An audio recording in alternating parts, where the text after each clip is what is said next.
ایک تحقیق کے مطابق پانی کے بعد چائے دنیا کا مقبول ترین مشروب ہے اور دنیا میں روزانہ 2 ارب لوگ اپنے دن کا آغاز چائے کی گرما گرم پیالی سے کرتے ہیں۔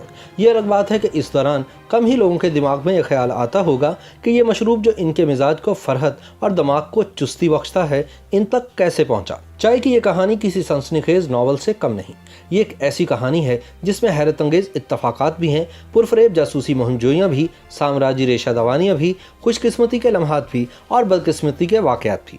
چائے کا آغاز کیسے ہوا اس کے بارے میں کئی کہانیاں مشہور ہیں۔ ایک کے مطابق قدیم چینی دیومالائی بادشاہ شینونگ کو صفائی کا اس قدر خیال تھا کہ اس نے تمام رعایا کو حکم دیا کہ وہ پانی ابال کر پیا کریں۔ ایک دن کسی جنگل میں بادشاہ کا پانی ابل رہا تھا کہ چند پتیاں ہوا سے اڑ کر دیگچی میں جا گری۔ شینونگ نے جب یہ پانی پیا تو نہ صرف اسے اس کا ذائقہ پسند آیا بلکہ اسے پینے سے اس کے بدن میں چستی بھی آ گئی۔ یہ چائے کی پتیاں تھیں اور ان کے فوائد کے تجربے کے بعد بادشاہ نے عوام کو حکم دیا کہ وہ اسے آزمائیں۔ یوں یہ مشروب چین کے کونے کونے تک پھیل گیا۔ یورپ سب سے پہلے 16ویں صدی کی ابتدا میں چائے سے آشنا ہوا جب پرتگالیوں نے اس کی پتی کی تجارت شروع کی۔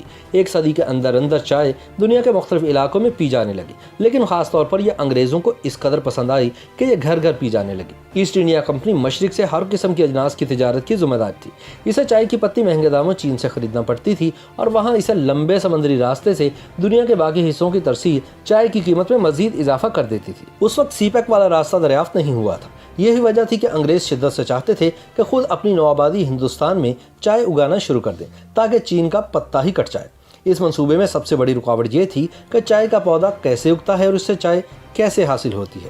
سر توڑ کوششوں کے باوجود اس راز سے پردہ نہ اٹھ سکا۔ یہی وجہ تھی کہ ایسٹ انڈیا کمپنی نے اپنے ایک محقق رابرٹ فارچیون کو اس پرخطر جاسوسی مہم پر بھیجنے کا فیصلہ کیا۔ اس مقصد کے لیے اسے چین کے ان علاقوں تک جانا تھا جہاں شاید مارکو پولو کے بعد کسی یورپی نے قدم نہیں رکھا تھا۔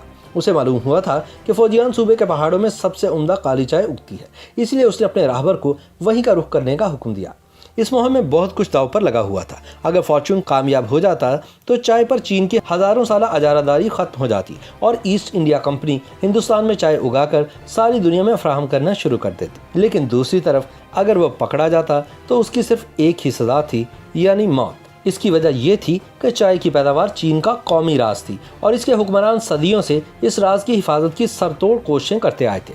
ایسٹ انڈیا کمپنی نے اسے خاص طور پر ہدایت دے رکھی تھی کہ بہترین چائے کے پودے اور بیج ہندوستان منتقل کرنے کے علاوہ آپ پر یہ فرض عائد ہوتا ہے کہ آپ اس پودے کی کاشت اور چائے کی پتی کی تیاری کے بارے میں ہر ممکن معلومات حاصل کر کے لائیں تاکہ انہیں بروئے کار لا کر ہندوستان میں چائے کی نرسریاں قائم کرنے میں ہر ممکن مدد مل سکے۔ اس کام کے لیے معاوضہ اسے 500 پاؤنڈ سالانہ ادا کیا جانا تھا۔ اگرچہ فارچون تربیت یافتہ ماہر نباتیات تھا لیکن یہ کام بہت مشکل تھا۔